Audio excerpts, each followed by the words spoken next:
छत्तीसगढ़ के गृह मंत्री विजय शर्मा ने मीडिया से चर्चा करते हुए जानकारी दी है कि भारतीय जनता पार्टी की सरकार आने के बाद प्रदेश में लगातार जवानों और नक्सलियों के बीच मुठभेड़ हो रहे हैं और कई नक्सलियों ने आत्मसमर्पण भी किया है। अभी तक सरकार बनने के बाद कई नक्सली मारे जा चुके हैं, कई नक्सलियों को गिरफ्तार किया जा चुका है और कई नक्सलियों ने आत्मसमर्पण किया है। नमस्कार दोस्तों, मैं हूं नीलम सिंह। आप देख रहे हैं नेताजी.लाइव। जैसा कि आप जानते हैं, हमारे इस चैनल के माध्यम से हमारी ये कोशिश होती है कि हम आप तक आपके पसंदीदा नेताओं के दिए गए वक्तव्य और भाषण को आप तक पहुंचाएं, वो भी असंपादित। आगे इसी कड़ी में विजय शर्मा ने पुनर्वास नीति को लेकर बयान दिया है कि पुनर्वास नीति को लेकर सरकार लगातार काम कर रही है। नक्सल प्रभावित परिवारों को चिन्हित करके उनके हित में काम किया जा रहा है। इसमें आप सभी के समक्ष कुछ जानकारी आवश्यक है वो रखना चाहता हूं।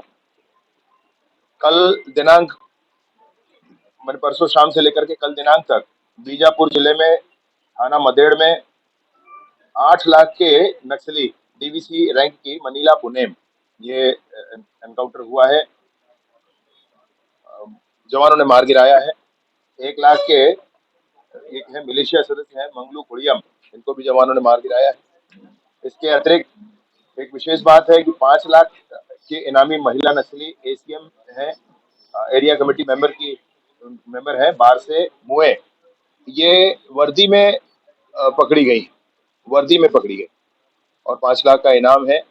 जवानों ने जब ये देखा कि गोली मारने के बिना भी काम चल सकता है तो वर्दी में होने के बाद भी उनको पकड़ा गया है और वो पुलिस के हिरासत में है, गिरफ्त में है अभी। आत्मसमर्पण 10 लोगों ने और आत्मसमर्पण किया दंतेवाड़ा जिले में, और इस तरह कुल मैं आपसे कहूं तो मृत नक्सली 122 हैं अब तक नई सरकार बनने के बाद। आत्मसमर्पित 415 है और गिरफ्तार 423 है। ये आंकड़ा आत्मसमर्पित और गिरफ्तार आसपास है और मैं उस शुभ दिन की प्रतीक्षा में हूं जिस दिन आत्मसमर्पितों की संख्या ज्यादा होगी गिरफ्तारों से। आत्मसमर्पण के माध्यम से, पुनर्वास के माध्यम से नक्सल समस्या का समाधान होना चाहिए। इस दिशा में माननीय विष्णुदेव जी की सरकार, माननीय अमित शाह जी के संकल्प को लेकर के मैं आपको स्पष्टता के साथ कहना चाहता हूँ, विभिन्न आयामों में एक साथ इस पर काम चल रहा है।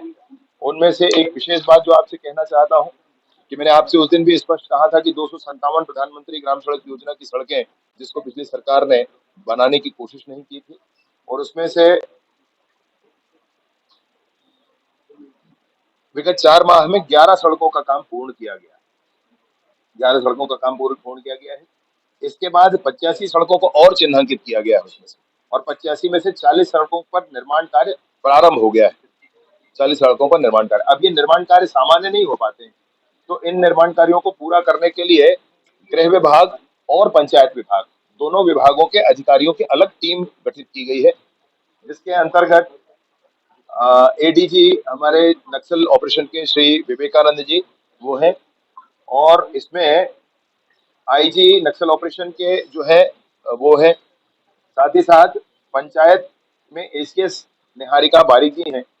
इन सभी लोगों की एक संयुक्त टीम बनी है ताकि विभाग की आवश्यकता क्या है और पुलिस महकमे से क्या सहूलियत कितने समय में किस आधार पर दी जा सकती है, इसका तुरंत ही टेबल पर निर्णय हो। इस समिति की 3 बैठकें हो चुकी, 2 बैठकें रायपुर में हुई और 1 बैठक तो दंतेवाड़ा में जाकर बैठक हुई, जहां पर सारी चीजों को सामने रख करके निर्णय किया गया, और अभी 40 सड़कों पर निर्माण कार्य जारी। ये बहुत बड़ी खुशी की बात है, और आपसे मैं एक बताना भी चाहता हूँ कि विशेष रूप से वो स्थान जिसको हम अबूझ माड़ कहते हैं, अबूझ माड़ में भी 6 सड़कों का निर्माण प्रारंभ हुआ है। अबूझ माड़ के क्षेत्र में आज तक आजादी के बाद वहां रोड नहीं बन पाए थे, वहां पर भी 6 सड़कों का निर्माण कार्य प्रारंभ हुआ है। उस समिति में ईएनसी हमारे हैं श्री के कटारे जी, जो प्रधानमंत्री ग्राम सड़क योजना के ईएनसी हैं, वो भी उस समिति में है। वो भी उस समिति के माध्यम से इस विषय को आगे बढ़ा रहे हैं। प्रधानमंत्री जनमन योजना के अंतर्गत बनने वाली इन सारी सड़कों का काम द्रुत गति से जारी है। साथ ही साथ जो पुराने रुके हुए सड़क थे उन सड़कों का पर भी काम जारी है। सारी बातों के साथ आपसे मैं बहुत स्पष्टता के साथ कहना चाहता हूँ कि नक्सलियों के पुनर्वास पर सरकार तीव्रता से काम कर रही है। जो पुनर्वासित नक्सली हैं उनकी चिंता भी सरकार कर रही है कि उनको जो वादा हुआ है वो पूरा हो जाए। बहुत सारे हो गए हैं, कहीं कुछ रह गया होगा किसी विशेष कारण से, तो उस पर देखा जाएगा। उनको सरकार की योजनाओं का लाभ मिल जाए, कोई और नया नक्सली ना बने, और नया नक्सली ना बने, इस बात की भी चिंता कर रही है सरकार। पुनर्वास होने के बाद जो लोग हैं, जो नक्सली हैं, उन नक्सलियों की भी चिंता करना कि उनका आवास कैसे होगा, इस पर भी सरकार का काम चल रहा है। नक्सल पीड़ित परिवार है, मतलब इतने लोगों को मौत के घाट जन अदालत के नाम पर, क्या कहते हैं उसको, वो जन अदालत लगा करके मौत के घाट उतारा गया है। जितनी तो बड़े बड़े युद्धों में उतनी संख्या हताहत नहीं होती है, उतने लोगों को उतारा गया है। ऐसे परिवारों का भी चिन्हांकन किया जा रहा है, और उन परिवारों को भी लेकर के उनके वेलफेयर के लिए भी पहले भी योजना है, और उसको और समाज के माध्यम से उस बात को कैसे आगे बढ़ाया जा सकता है, इसके लिए काम किया जा रहा है। हर बार जब गांव में जाते थे तो माताओं का ये कहना होता था कि, बहनों का ये कहना होता था कि हमारे लिए उठने बैठने की जगह नहीं होती, ये सब पूरा पुरुष लोग कब्जा कर लेते हैं।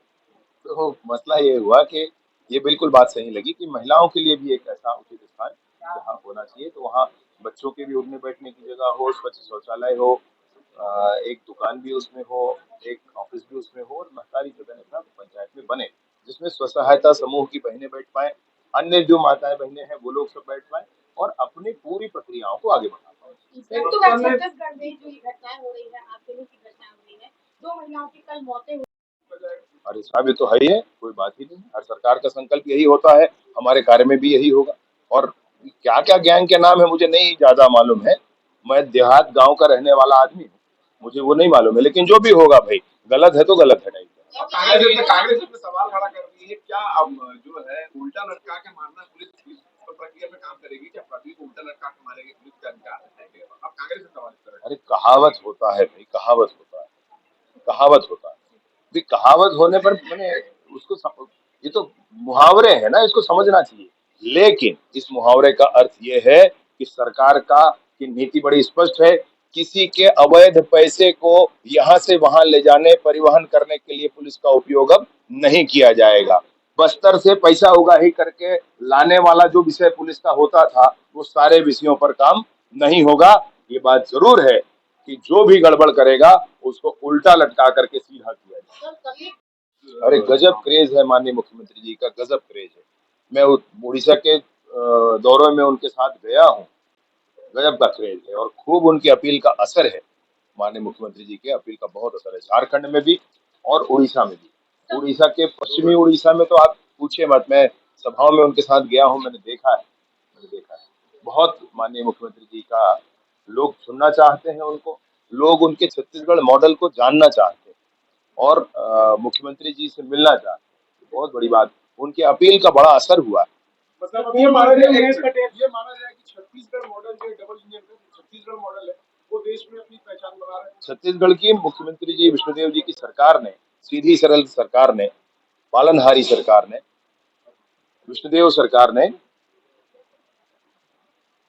3 महीने का ही समय मिला काम करने का। आप 5 महीने मत गिनिए उसको, 2 महीने तो अभी ये है ना, आचार संहिता 2.5 महीने से, तो 3 महीने की सरकार ने जितने काम किए हैं देश में प्रतिमान है।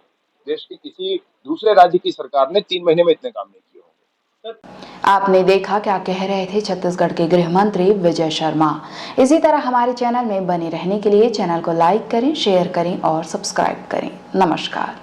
नेताजी.live के प्रायोजक है Satyadeep diagnostic and clinic, Supela, Bhilai.